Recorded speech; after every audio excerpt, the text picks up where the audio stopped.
Bismillahirrahmanirrahim. Assalamualaikum warahmatullahi wabarakatuh. Saudara-saudara sekalian, selamat sore dan salam sejahtera bagi kita semua. Pada hari ini kami akan kembali melaporkan beberapa hal terkait dengan kinerja gugus tugas percepatan penanganan COVID-19 Provinsi Sumatera Utara. Tentunya dengan mengkoordinasikan seluruh kapasitas yang dimiliki, baik di provinsi sampai ke kabupaten kota, agar percepatan penanganan COVID-19 ini bisa terarah dan fokus dalam rangka membendung penyebaran COVID-19 sesuai dengan yang diarahkan oleh Gubernur Sumatera Utara. Saudara-saudara yang kami banggakan, olahraga teratur merupakan salah satu cara untuk menjaga kesehatan kita. Tetapi dalam masa pandemi seperti sekarang ini, berolahraga yang dianjurkan adalah berolahraga dengan intensitas ringan hingga sedang. Berolahraga yang berat tidak disarankan terlebih dahulu karena pasca berolahraga tubuh kita membutuhkan waktu untuk bisa kembali ke kondisi normal. Tujuan berolahraga tentunya untuk menyehatkan badan kita, tetapi ingat di masa pandemi ini terutama perhatikan tingkat kebugaran dan resiko kesehatan kita. Ketika kita sudah memutuskan suatu jenis olahraga tertentu, pastikan unsur keamanan dari COVID-19. Kalau kita merasa olahraga di luar ruangan tidak aman karena banyak kerumunan orang atau wilayah kita sedang merebak wabah penyakit, sebaiknya tetaplah berolahraga di rumah saja. Banyak opsi yang kita pilih untuk berolahraga di dalam rumah, misalnya dengan gerakan tanpa alat seperti senam, yoga, dan lain-lain. Kalau kita ingin berolahraga sambil melepas penat di luar rumah, ingat kembali unsur keamanan. Unsur keamanan adalah berkaitan dengan penularan COVID-19. Kita tahu bahwa virus ini dapat menular melalui droplet atau percikan air liur. Maka usahakan tetap jaga jarak aman dengan orang lain, terutama kalau kita tidak bisa menggunakan masker ketika berolahraga.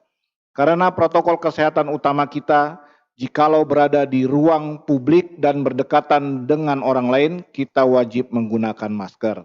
Dengan begitu, kita bisa kenali resiko diri sendiri dan kenali resiko lingkungan sekitar. Baru kita bisa memutuskan untuk berolahraga menggunakan masker atau tidak ketika berada di luar rumah. Apabila tempat yang kita tuju untuk berolahraga cukup ramai dan padat, sebaiknya pertimbangkan untuk berolahraga di tempat lain. Apalagi jika tempat tersebut justru membuat kita tidak bisa menjaga jarak aman. Jangan pulang membawa penyakit, padahal tujuan kita untuk pergi berolahraga adalah untuk sehat. Cucilah tangan dengan air sabun serta air yang mengalir selama 20 detik sebelum dan sesudah melakukan kegiatan olahraga. Seluruh peralatan olahraga didisinfektan sebelum dan sesudah melaksanakan olahraga. Jangan lupa segera mandi dan berganti pakaian setelah kita selesai berolahraga. Saudara-saudara sekalian, di awal pandemi COVID-19, anak-anak disebut sebagai kelompok usia yang relatif tidak rentan terkena virus corona ini.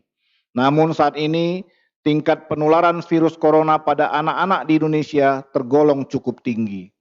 Hingga pada tanggal 17 Juni tahun 2020, total kasus anak yang terpapar COVID-19 di Provinsi Sumatera Utara mencapai 3,6% dari jumlah kasus yang telah dilaporkan, sehingga harus membuat orang tua tetap waspada. Pada awal 2020, bulan Maret yang lalu, Pusat Pengendalian dan Pencegahan Penyakit Amerika atau CDC menyatakan gejala COVID-19 pada anak-anak tidak fatal seperti orang dewasa. Namun belakangan mereka merevisi pernyataan tersebut dengan menyebut bahwa gejala anak yang terinfeksi virus corona mirip dengan kondisi multisystem inflammatory syndrome in children atau MIS-C. MIS-C adalah kondisi ketika ada bagian tubuh anak yang meradang, seperti jantung, paru-paru, ginjal, otak, kulit, mata, hingga organ pencernaan. CDC menjelaskan virus corona memang ditemukan pada anak maupun orang dewasa yang menderita MIS-C. Tanda-tanda infeksi virus corona pada anak tersebut adalah demam, sakit perut, hingga diare, muntah, sakit leher, muncul ruam dan mata merah, serta merasa sangat lelah. Bahkan dalam kasus yang parah, anak-anak yang terserang virus corona juga dapat memperlihatkan tanda-tanda kegawat daruratan, seperti sesak nafas, sakit perut yang parah, dan bibir serta wajah kebiru-biruan. Jika sudah muncul tanda-tanda ini, segera bawa si kecil ke rumah sakit. Anak-anak yang terinfeksi virus corona dengan gejala di atas bisa berujung pada komplikasi serius hingga kematian. Namun, sebagian besar anak-anak bisa sembuh dengan pengobatan medis, terutama bila gejalanya ditemukan sejak awal. Anak-anak tetap dapat beraktivitas di luar ruangan, misalnya di halaman rumah, dengan memperhatikan protokol kesehatan, seperti sering mencuci tangan dengan sabun dan air yang mengalir. Orang tua harus selalu mencontohkan pola hidup bersih dan sehat, agar anak mau melakukan hal yang sama. Anak-anak juga harus memakai masker ketika hendak bepergian ke area publik, seperti klinik, rumah sakit, apotik, pusat perbelanjaan, hingga ke sekolah. Di masa transisi saat ini, berada di rumah dan menjaga jarak tetap cara terbaik untuk menghindari penularan virus corona. Anak yang sedang sakit, terutama dengan gejala demam, batuk, pilek, diare, dan sesak napas, harus tetap berada di rumah. Saudara-saudara sekalian, hingga pada hari ini, Kamis 18 Juni tahun 2020, pukul 16.00 waktu Indonesia bagian Barat, gugus tugas percepatan penanganan COVID-19 pemerintah Provinsi Sumatera Utara mengkonfirmasi data orang yang terpapar COVID-19 di antaranya. Orang dalam pemantauan berjumlah 885 orang. Pasien dalam pengawasan berjumlah 159 orang. Pasien positif berjumlah 993 orang. Pasien sembuh berjumlah 233 orang. Sedangkan pasien yang meninggal dunia berjumlah 67 orang. Saudara-saudara sekalian, dari data ini dapat kita maknai bahwa proses penularan masih terus terjadi. Artinya, masih ada sumber penularan yang berada di tengah kita yang belum melaksanakan tindakan isolasi dengan baik.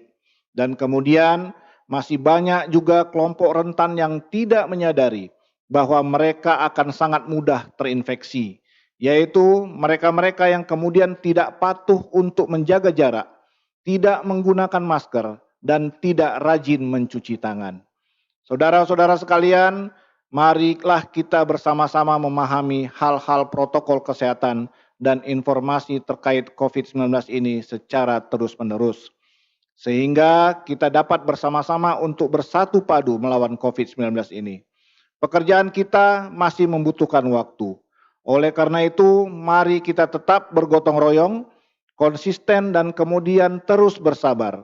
Karena keberhasilan penanggulangan COVID-19 ini sangat tergantung dari perilaku kita sendiri.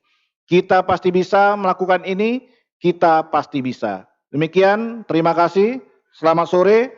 Sumut lawan COVID-19, jujur, benar, berani, tulus, dan ikhlas. Sumatera Utara bermartabat. Bersama kita bisa.